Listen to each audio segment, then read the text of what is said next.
Women in horror. From victims to victors. In the shadowy recesses of cinema history, women have transformed from helpless prey to predatory hunters. Blood-soaked and battle-hardened, the evolution of female characters in horror reflects our deepest societal fears, not just of the monstrous but of feminine power unleashed. This journey from scream queens to nightmare sovereigns reveals how horror, more than any genre, has become the unexpected arena where women fight their way from subjugation to dominance. The Final Girl Revolution, rewriting survival rules. The final girl, virginal, resourceful, and the last one standing, seemed revolutionary when film theorist Carol Clover coined the term in 1992. But was she truly empowered or merely permitted to survive?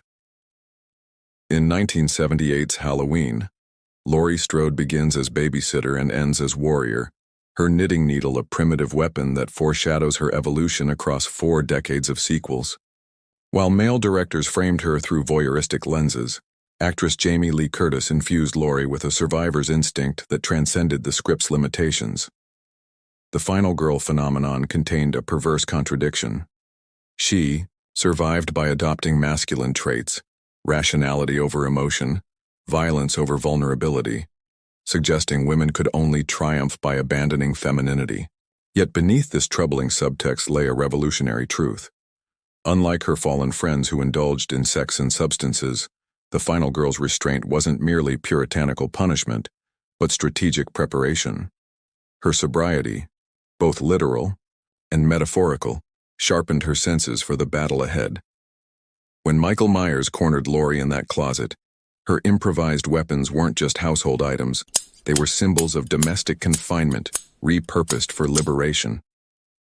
The possessed power through corruption. Possession narratives initially reinforced patriarchal control, priests subduing demonically infected female bodies, but films like The Exorcist, 1973, secretly harbored feminist undercurrents beneath their conservative veneer. While Father Merrin battled for Regan's soul, her possession manifested as rejection of feminine docility, spewing obscenities, masturbating with crucifixes, and literally revolving her head against society's expectations. Scholars rarely discuss the lesion that appears on Regan's face during possession, a vaginal symbol marking her transformation from prepubescent girl to sexual being outside male control. Director William Friedkin shot her infamous spider walk scene, cut from the original release but restored in 2000, with deliberate menstrual imagery, blood dripping from her mouth while her body contorted in ways both horrifying and liberated. Linda Blair, just 14 during filming, received death threats from religious zealots terrified not by the demon Pazuzu, but by the film's subliminal message. Female sexuality, unleashed, could shake the foundations of established power. The true horror wasn't demonic possession, but the possibility that Regan, once cured, might remember the intoxicating freedom her possession provided. Mother monsters. Maternal instinct as weapon. Motherhood in horror evolved from Norma Bates's overbearing specter to Ellen Ripley's fierce protection in Aliens, 1986. When Ripley straps herself into the power loader, snarling, "Get away from her, you bitch!" At the Xenomorph Queen, it's more than a crowd-pleasing moment, it's maternal rage weaponized. Director James Cameron, reconceiving Ridley Scott's Final Girl as surrogate mother to Newt, created cinema's defining battle between competing maternal instincts, human versus alien, protection versus propagation. Sigourney Weaver brought unprecedented physical presence to the role, training with military advisors and performing stunts that transformed motherhood from passive nurturing to active defense. The film's set designers created the Xenomorph Queen with anatomical parallels to Ripley, both tall, lean egg layers protecting their young, forcing audiences to confront uncomfortable similarities between human and monster. The Queen's ovipositor, capable of producing endless offspring, represented uncontrolled feminine reproduction that threatened the ordered patriarchal world of colonial Marines. When Ripley destroys the Queen's eggs, she's choosing quality of care over quantity of offspring, redefining motherhood on human terms.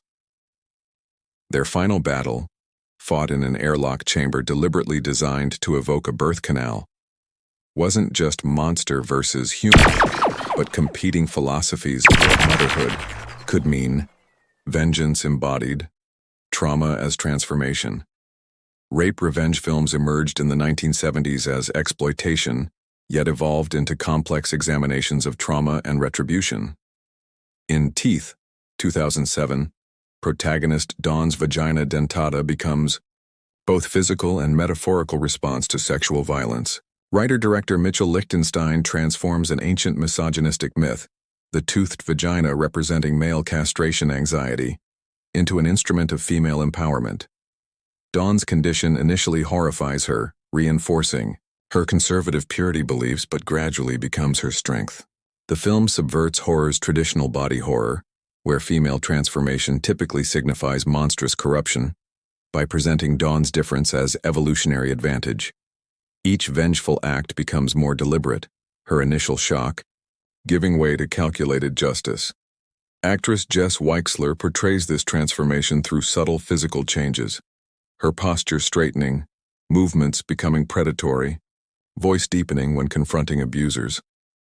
The film's most disturbing revelation isn't Dawn's condition, but society's reaction. Medical textbooks literally cutting out female genitalia from anatomical drawings, reflecting real-world medical education that historically minimized female anatomy. When Dawn finally embraces her difference, choosing which men deserve punishment, she represents a new horror archetype: the woman whose trauma becomes her armor rather than her prison. Her final hitchhiking scene suggests not just personal vengeance, but systemic correction, an avenging angel targeting predators who've previously escaped justice. Behind the camera, female gaze reshaping terror. Women directors from Mary Harron, American Psycho, to Jennifer Kent, The Babadook, have revolutionized horror by shifting perspective.